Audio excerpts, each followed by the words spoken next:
बहुत सारे लोगों का प्रश्न होता है, क्या सत्यता है, क्या भ्रांति है, कैसे उनको सिद्ध कराया जा सकता है, हनुमान जी को क्या भोग लगाया जाए, कैसे पूजा करी जाए, क्या हो सकता है लाभ, कि गुरु जी हनुमान चालीसा से क्या प्राप्त हो जाएगा। तो मेरा उत्तर है क्या प्राप्त नहीं होगा। साधना मार्ग में करना इज नॉट इम्पोर्टेंट। तो अगर आप ऐसा कुछ कर रहे हो तो आप फिर कोई अपेक्षा मत करो कि आपके साथ कुछ चमत्कारी घटना घटने वाली है। सबसे आपको मुक्त कर सकते हैं और जो भी आपको चाहिए वो सब प्रदान हो सकता है। इसलिए जो लोग पूछेंगे या ब्रश करने में क्या प्रॉब्लम है हनुमान जी को, है ना, ट्रक आके भेड़ के चला गया, मेरा पर्सनल अनुभव आपने देखा और आपको खरोच भी नहीं आएगी। पहले अपने आराध्य को नमन और आप सबको मेरा आशीर्वाद और प्रेम। आज हम बात करेंगे हनुमान चालीसा के बारे में। बहुत सारे लोगों का प्रश्न होता है, बहुत सारे लोग मुझसे पूछते रहते हैं और बहुत सारी जगह मैं देखता रहता हूँ कि आजकल हनुमान चालीसा को लेके कुछ संचय भी है, कुछ परेशानियां भी हैं और कुछ लोगों की इच्छा भी है कि हनुमान जी जागृत है, इस युग में प्राप्त है, उनको प्राप्त करना बहुत सरल है। जैसा बताएगा कि भाई कलयुग में आप सबसे पहले किसी देव को खुश कर सकते हो तो हनुमान जी है। क्या सत्यता है, क्या भ्रांति है, कैसे उनको सिद्ध कराया जा सकता है, हनुमान चालीसा पढ़ने के नियम क्या है, सिद्ध करने के नियम क्या है, पढ़ने के लाभ क्या है,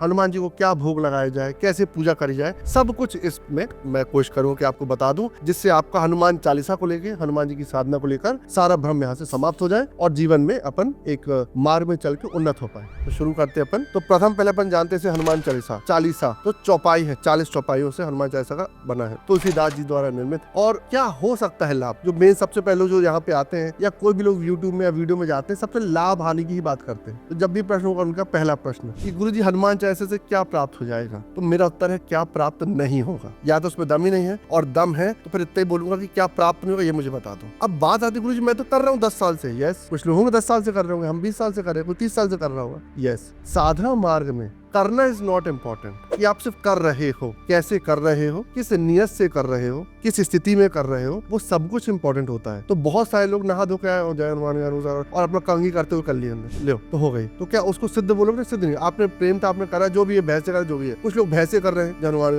भैंसे कर रहे हैं और गुनगुना भी नहीं, बोले खत्म हो गया, रीडिंग कर रहे हैं। तो अगर आप ऐसा कुछ कर रहे हो तो आप फिर कोई अपेक्षा मत करो कि आपके साथ कुछ चमत्कारी घटना घटने वाली है। तो जो हनुमान चालीसा में तुलसीदास जी ने, it's a love letter, Tulsidas ji द्वारा लव लेटर लिखे थे हनुमान जी को। वो इतने प्रेम में थे कि हनुमान जी का वर्णन कर रहे थे। पहली चीज तो हर व्यक्ति खुद लव लेटर लिख सकता है, तो हम सबको यही कहते हैं कि तुलसीदास जी का प्रेम था हनुमान जी को लेकर, उन्हें लिख दिया। आप क्यों नहीं लिख रहे हो? तो पहले तो गलती यही कर रहे हो क्योंकि तुलसीदास सदा ही चेहरा कीजिए थे मरेरा, आप भी वही लव लेटर रोज पढ़ रहे हो। अच्छा चलो पढ़ भी रहे हो तो अब ऐसे पढ़ो कि जैसे आपको भी हनुमान जी से प्यार होगा, तब तो कुछ कनेक्शन स्थापित हो। पहला कि सब कुछ प्राप्त हो जाएगा, पर इस प्राप्ति के लिए भी आपको साधना को सही तरीके से करना पड़ेगा। अगर हनुमान जी साधना की हम बात करें, पहले साधना शुरू करते हैं, लाभ तो सब मिलेगा। अगर आप हनुमान चालीसा जिसने भी पढ़ा है, तो आप चाहे भूत प्रेत पिशाच की बात करो उससे भी मुक्त, भय की बात करो उससे भी मुक्त, सामर्थ्य की बात करो, शक्ति की बात करो तो भी आपको प्रदान कर देंगे हनुमान जी। नवनिधि की सिद्धियों की बात करो, सिद्धि भी आपको दे देंगे। ठीक की बात करो तो बुद्धि भी आपको दे देंगे। तो ज्ञान, बल, साधन, भूत प्रेत, हर चीज जो जीवन की हो सकती है विडंबना है, सबसे आपको मुक्त कर सकते हैं और जो भी आपको चाहिए वो सब प्रदान हो सकता है। चाहे आपको बल चाहिए हो, चाहे ज्ञान चाहिए, चाहे विवेक चाहिए हो। पहली चीज ये शास्त्र सम्मत भी है और मेरा पर्सनल अनुभव भी है, तो इसलिए यहाँ तो कोई बात ही खत्म हो गई। अब साधना कैसे करना है, तो पहली चीज किसी भी देवी देवता की साधना होती है तो शुद्धता ही सबसे मेन। तो हनुमान जी के में शुद्धता तो बिल्कुल चाहिए। पहला ब्रह्मचर्य का पालन, हनुमान जी की साधना अगर आप कर रहे हो तो ब्रह्मचर्य का पालन सबसे पहली मैंडेटरी चीज है। तो उस समय उन साधना के दौरान ब्रह्मचर्य का पालन करें। उसके बाद ये भी बता दूं कि ब्रह्मचर्य का पालन करने के बाद जब आप सिद्ध कर लेते हो उनके मंत्र, तो जब तक आप ब्रह्मचर्य का पालन करते हो तब तक उस सिद्धियों का आप लाभ प्राप्त कर पाते हो। और जैसे ही आप उसको ब्रह्मचर्य को तोड़ते हो तो उन सिद्धियों का जो बल है वो क्षय होना शुरू हो जाता है और आपको लाभ प्राप्त नहीं हो पाता है। प्लस हनुमान चालीसा का पाठ अगर करना है आपको तो कोशिश करें कि 40 दिन रोज 108 जाप करना शुरू कर दें, रोज 108 बार। 5 घंटे लगेंगे, 5.5 घंटे लगेंगे। संकल्प प्रभु से लें कि इन दिनों में कोई घर में खत्म ना, क्यों सूतक लग जाएगी आपके घर में, आपको कहीं जाना ना पड़े। अगर आप जॉब करते हो तो कहीं आपके बॉस ना भेज दें। तो 40 दिन सुनने में तो ऐसा लगता है चलो कर लेंगे, नहीं, प्रभु कृपा होगी तभी कर पाओगे। तो प्रभु से कृपा प्राप्त करो कि प्रभु मैं 40 दिन तक आपकी साधना कर पाऊं, इसमें कोई विघ्न ना आए। विघ्न ऐसे ही आते, बच्चे तबियत खराब हो गई अस्पताल जाना पड़ गया, घर में कोई था 3 दिन आप अस्पताल में गए टूट गया, 40 दिन कंटिन्यू ही नहीं हो पाएगा। तो पहला 40 दिन को आपको उठाना है मंगलवार शनिवार से, मंगलवार शनिवार से आप उठा लें, 40 दिन का संकल्प करें। लाल आसन में बैठ के ही साधना करें, तो या तो कुछ का हो या लाल आसन में साधना करें। रीढ़ की हड्डी सीधी करना है, आचमन करना है, अपना नाम संकल्प लेना है। इसके बाद आपको साधना शुरू करनी है प्रभु की। हनुमान जी की जब आप साधना शुरू करते हो तो हनुमान जी के सामने आपको दीपक जलाना है, चमेली का तेल का दीपक आप जला सकते हो। साथ ही साथ में हनुमान जी की मूर्ति में आप चोला जो पहनाना है आपको, तो चमेली का तेल ले लिया, सिंदूर ले लिया, मिक्स करके आपने हनुमान जी को चोला पहना दिया, दीपक जला दिया और गुड़ चना भोग में आपने सामने रख दिया। रोज आपने नित्य तौर पे भक्ति भाव में है। क्या गुड़ चने से परमात्मा खुश होते? नहीं। जो शास्त्र में वर्णित है वो मैं बता दिया, पर ये मैं बता रहा हूँ कि यस, अपन को ऐसे भोग लगाना चाहिए, वो सहायक बनता है साधना की ओर, और परमात्मा को देना हमारा फर्ज बनता है जो हम दे सकें। पर जो वर्णित है तो वो तो बता दिया, इसके सिवा जो भी देना आपको रसमलाई देना, लड्डू देना, जो देना सब दो, जो आपकी इच्छा है, जो आपका प्रेम है, परमात्मा कबूल करेगा। तो आपने भोग लगा दिया, अब यहाँ से आप पूजा करना शुरू कर दें। तीसरा, इन 40 दिनों तक ना दाढ़ियां बनाएंगे, ना आप नाखून काटेंगे, और जमीन में सोएंगे। आप जमीन में आप चाहें तो गद्दा बिछा सकते हैं, उस गद्दे में आप सो सकते हैं, बिस्तर में आपको सोना नहीं है। साथ ही साथ में छोटी सी प्रॉब्लम है, बेसन से आप नहा सकते हैं, साबुन या कॉस्मेटिक का यूज ना करें, दातुनी का प्रयोग कर ले, ब्रश नहीं कर सकते, तो आप इसका भी ध्यान दें। तो आप किसी भी तरीके से कोई भी केमिकल भी अंदर ना जाए, कोई भी हड्डी और बहुत सारी चीजें होती है, इसलिए जो लोग पूछेंगे या ब्रश करने में क्या प्रॉब्लम है हनुमान जी को, है ना, तो बहुत सारी चीजों में ऐसे तत्व पाए जाते हैं जो आपकी इस साधना को तोड़ देंगे, तो आपको पता भी नहीं चलेगा। तो उसको शुद्धता मेंटेन रखे, तो आपने दातुनी कर लिया। तो बहुत सारे फॉर्मेशन ऐसे हैं जो मुझे पता है, जिसमें चाहे बोन से बहुत सारी चीजें प्राप्त मिली होती है, तो उससे बचना चाहिए। बाहर खाना नहीं खाना है 40 दिन, हो सके तो घर में भी स्वयं बना के खाएं। अगर ऐसा नहीं हो पा रहा है तो शुद्ध स्त्री जो मम्मी है या वाइफ है जो शुद्धताई में, तब आप उनके हाथ से भोजन ले सकते हैं। और अगर बाई चांस वो भी बेज में है तो बिल्कुल उनके हाथ का भी भोजन उस समय आप नहीं खा सकते, आप खुद बना लें। और बाहर का स्त्री नहीं कि बाहर पता ही नहीं है कौन शुद्ध है कौन अशुद्ध है। अब इन सब का जब आप ध्यान रखते हुए आप आते जाओगे,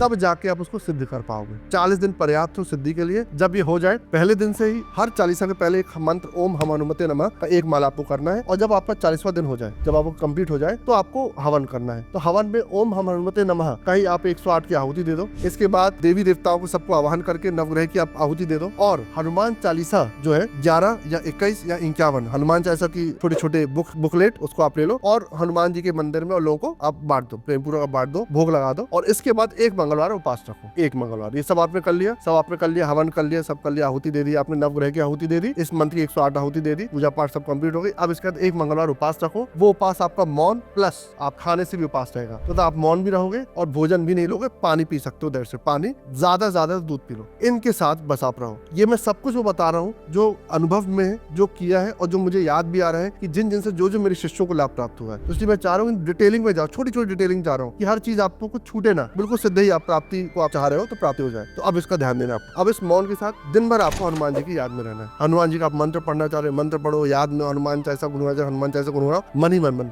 वाचक नहीं रहेगी, बोलोगे आप बिल्कुल नहीं, जाप करना शुरू करते रहो। अब धीरे धीरे धीरे बस आप छोड़ दो। अब इसके बाद आपकी जो भी इच्छाएं थी, अब आप देखोगे कि उसके बाद उन स्थाओं का पटल बनना शुरू हो जाएगा, स्थिति बनना शुरू हो जाएंगी, इच्छा प्राप्त होना शुरू हो जाएंगी, जो भी आपकी इच्छाएं थी, काड़ी भूमि भवन, वो सब प्राप्त होना शुरू हो जाएंगे, रास्ते बनने लगेंगे। प्योरिटी जब तक मेंटेन रखोगे तब तक आपको लाभ प्राप्त होता रहेगा। जैसे आपने शुद्धि रखी, चरित्र से खराब हुए, फिर आपको फटकार मिलना शुरू हो जाएगी। और हनुमान जी की साधना करो, काली जी की साधना करो, शिव जी को छोड़कर 99% देवी देवताओं की साधना पर तो बहुत साथियों तक ध्यान दो भाई। ध्यान तो शिव जी के में चाहिए, पर बेचारे भोले हैं। पर इसका मतलब नहीं कि आप कुछ भी करते रहो, पर कहूंगा कि इनकी साधना अगर आप करते हो, पवित्रता का थोड़ा और ज्यादा ध्यान दो। लास्ट, बहुत सारे लोग ऐसे हैं, कुछ बड़े पंडित जी जैसे लोगों को भी मैंने देखा, जिनको कर्मकांड का बहुत ज्ञान है पर सिद्धि प्राप्त नहीं है। वो लोगों को भी दिख रहा है और उनको भी पता है, और वो मेरे पास भी है। क्या मेरे को बहुत ज्यादा आध्यात्मिक ज्ञान है या वैदिक ज्ञान है? नहीं, वैदिक वेदों का बहुत ज्ञान है बिल्कुल नहीं, संस्कृत बहुत इतनी अच्छी नहीं है। उनको बहुत ज्ञान होने के बाद भी कुछ लोगों को कुछ सिद्धियां प्राप्त नहीं हो पाती है। एक त्रुटि हो जाती है कि ज्ञानवान है, बहुत ज्ञान है, मंत्र बहुत अच्छा पढ़ते हैं, संस्कृत बहुत अच्छी है, कंठ की विशुद्धि है, वो गाली गलौज कर देते हैं, अपशब्द का प्रयोग कर देते हैं, तो भी आपका मंत्र सिद्ध नहीं होगा। तो जिस कंठ से आपने हनुमान जी का नाम लेते हैं, माता का नाम लेते हैं, देवी देवताओं का नाम लेते हैं, उस कंठ से आप गाली गलौज ना करें,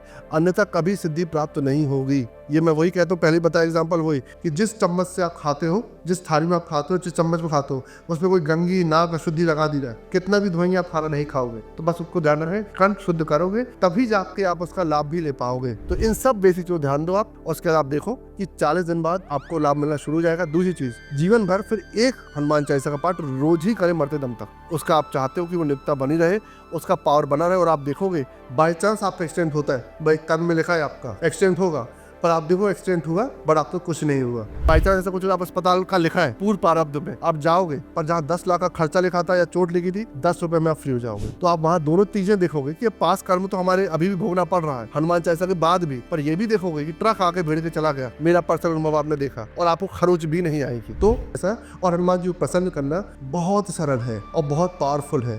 और आज आप देखोगे जितने भी भागवतचार और बहुत सारे लोग जो आज प्रेडिक्शन करते हैं, है ना, वो हनुमान जी, बालाजी महाराज की बहुत कृपा की बात करते हैं, बिल्कुल सत्य है। तो ये ऐसी सिद्धियां प्राप्त कर सकते हो, आपके ऊपर है कि आपको कौन सी सिद्धि प्राप्त करनी है। और जो तंत्र मन की सिद्धि है उनसे तो फार बेटर है कि आप हनुमान जैसे सिद्ध करो, बहुत अच्छा है, सब प्राप्त हो जाएगा। जो भी चमत्कार करना चाहते हो वो भी प्राप्त हो जाएगा। और अगर लास्ट मेरा जो कमेंट यहाँ पे शांत करो कि अगर आप ये सिद्धि प्राप्त ना करो और ये सारी चालीसा पढ़ के हनुमान जी को अर्पित कर दो, अगर मैं अपने दिल की बात करूं तो हनुमान जी के दर्शन कर पाओगे, आप उनकी कृपा प्राप्त कर पाओगे। तो मैं कहूँ हनुमान जी से मांग के बदले हनुमान जी को ही मांग लोगे तो और आनंद ही आनंद आ जाएगा। सिद्धि विद्धि तो बहुत छोटी और ओसी चीजें हैं, बट ठीक है, मनुष्य है, कलयुगी मनुष्य है, तो चाहता है तो कर सकता है। पर मेरी इच्छा यही कहूंगा कि अगर आप इतनी साधना करते हो, पहले भगवान को मांग लो, उनके दर्शन कर लो, फिर देखना कि क्या सिद्धि मांगना उचित था कि परमात्मा के दर्शन उचित थे। वो आपके ऊपर है ना। जय श्री राम।